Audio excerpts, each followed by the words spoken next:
Environment's the topic, and this is video 2. Video 1 was introduction, and the story is about where resources are scarce.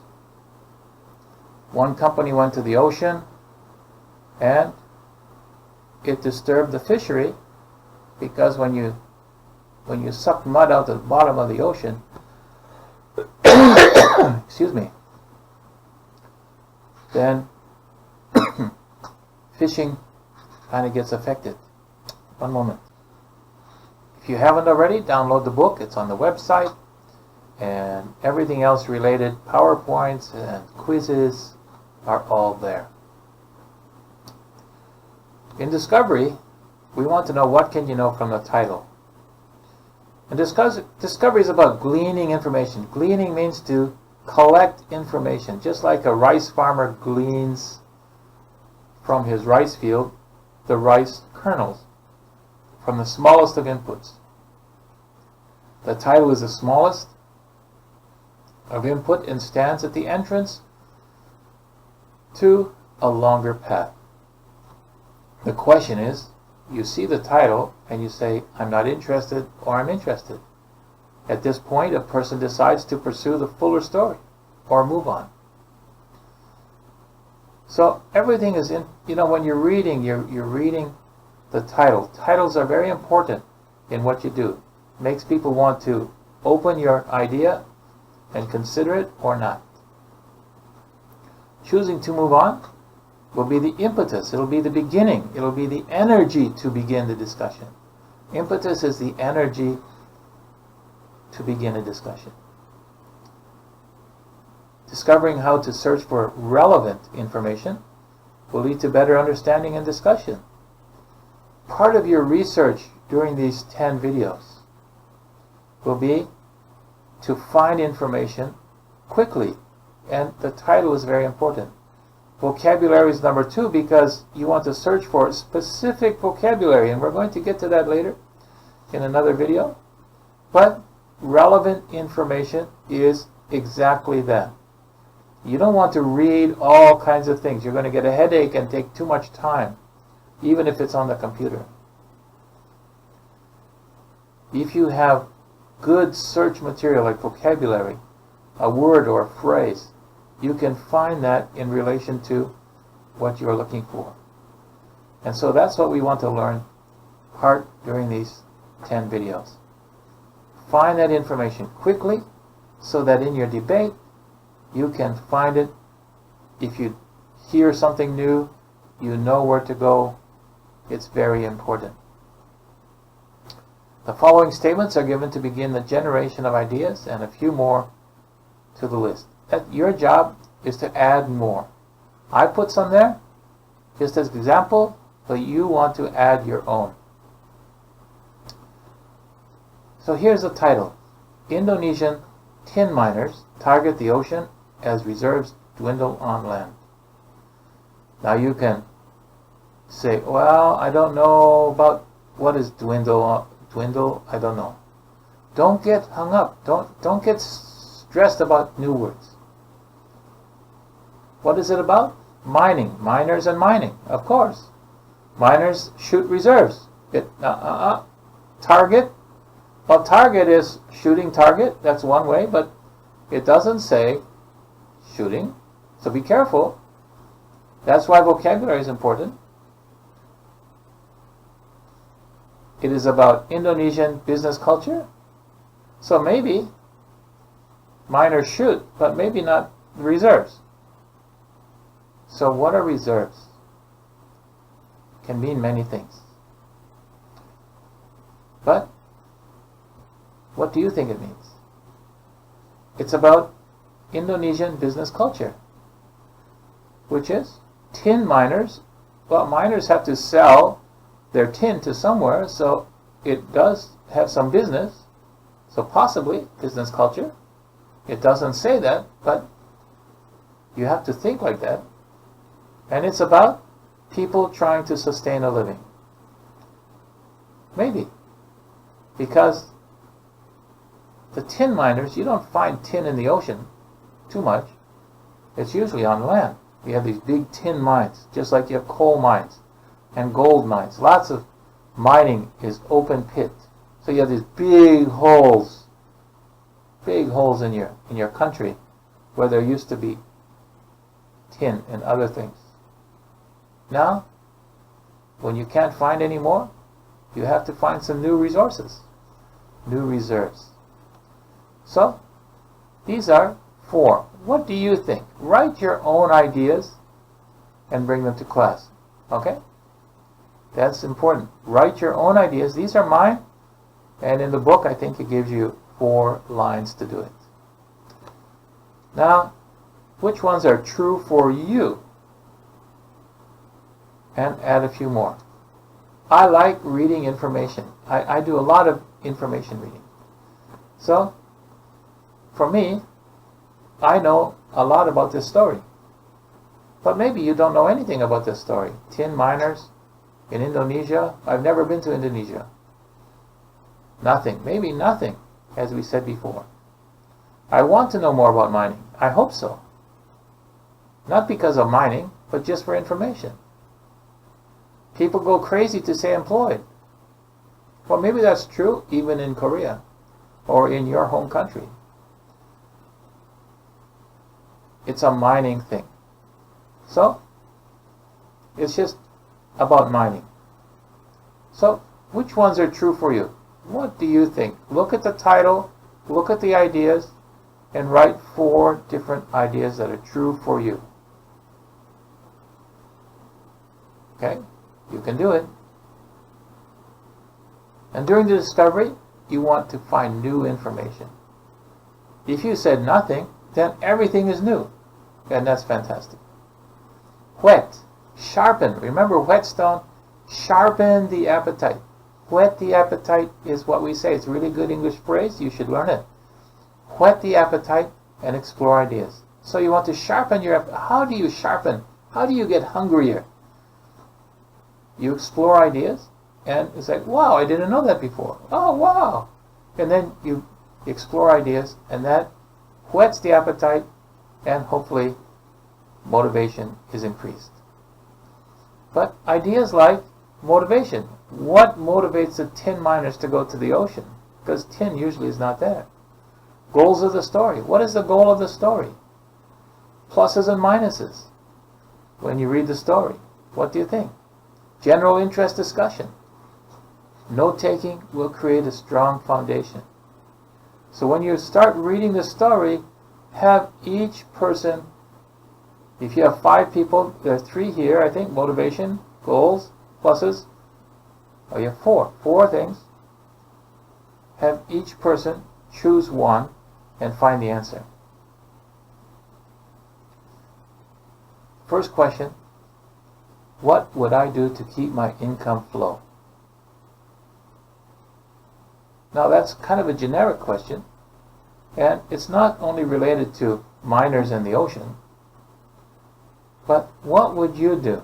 You want to think about what would you do if you lost your job? What would you do if you had no home?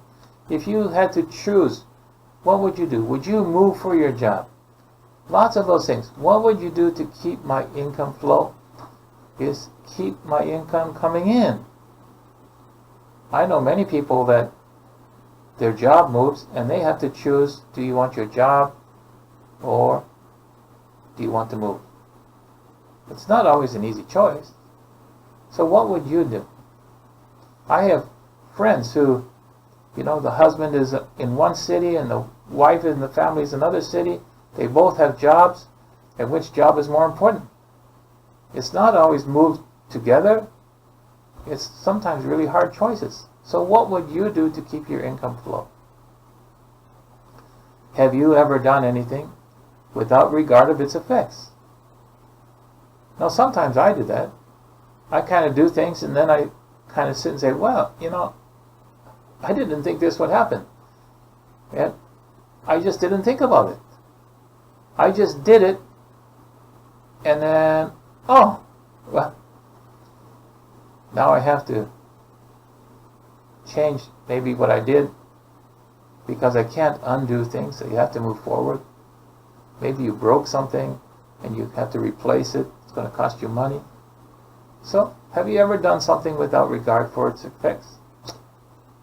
If you say no, why not? And if you say yes, what was so important to put your life on the line for? Maybe you didn't put your life on, maybe your job. And answer why. I want long answers here. Now you take your ideas, you separate your ideas into groups. When you get new information, remember new information, there's lots of kind of information. Some is important information, some is not important information. You put things into kind of groups of ideas, simple ones. All new information goes into those categories. I put 4 here. Greed, because many businessmen are greedy. Business, which is, it's about business. Reserves, which is tin. And economics, that's the fisherman. So you put things into different kinds of ideas. When you do that, all the new information you get goes into one. Don't just put a big list of information. Put each one into one category or this category. And if you need, you put one page for one category. And then put all your information if you like it that way. That way, it's easy to find when you have new information. Somebody adds information, you put it under one of your categories. Later, when you're preparing and you want to find that information, you know exactly where it is because it's in a category and you don't have to look under everything. You just have to look in the category. That goes also with outlining if you do it that way. So having created ideas and discussion notes about the topic, read the story. Now, you've created ideas. You've had some discussion. Read the story. Fit the ideas into your groups of possible arguments. Look for the arguments. Read for argument. So you know which is this way and which is that way. Okay? They aren't always research papers. If they're newspaper articles, they will put one argument or the other. They usually have both. And follow the steps outlined below. And if they're not below, they'll be in the next video, but they'll be below in your book. A list of words you may not know is given. That's vocabulary. And if it's not in this video, it will be in the next couple videos. Add more information for each vocabulary so you understand it better. In the book, the vocabulary, I made the definition. This is not a definition from a dictionary. It is just my definition. So what is your definition? Add to what's already there so you understand better. In groups, if you have a larger class, for teachers, divide them into groups and focus on 5 paragraphs each. If it's a 10 paragraph, 50-50. And then have each go and take notes while they are presenting. It's a really good class project if you have a larger group. And then have students share their ideas for discussion. Always encourage challenge and disagreement after the presentation. In the next section, reading. Reading will be followed by critical thinking. So when you're reading, you want to read the story, find the arguments. There are arguments. Find the arguments. That's critical thinking. And when you start thinking about that, creating your outlines and building vocabulary will be much easier because it's connected to your critical thinking. Your reading, critical thinking, vocabulary will be connected. And you will be able to talk about it and expand your conversation. A list of possible vocabulary ideas will be given, and you want to make definitions, as I said before, without the dictionary. It's easy to go to Papago or to a dictionary and say, oh, what is this? Try to look at the story and determine what it is. I made the definition, so there's already some ideas. Make your own. But any other time, anytime you're reading something that's critical reading, look for vocabulary. Don't stop for vocabulary because it will mean something in the context. Don't stop or you're going to miss it. Just underline it and continue. And then later, you can add them and write your own definition. Don't always go to the dictionary. Going to the dictionary is slow and it takes away from the flow of information and discussion. Just do it. Ask questions if you don't know in a discussion. Well, you have generated ideas from a title. And I hope that you have lots of ideas. Ask questions. You have made categories. Categories that we already started, and those categories can maybe change in their title. You can add more if you have more categories. Everything is changeable. You've shared your ideas because when you talk with your team, and you should during the week, it's not always individual. And maybe you've been challenged by some of your teammates and their ideas. Did you disagree with them? Did you challenge them? If you didn't, you should. You will hear that a lot and repeat it over these videos. Challenge and disagree. So, how was your discussion of the idea coming along? Are you getting more interested in the idea? Are you creating some opinions? Are you having some disagreements? I hope so.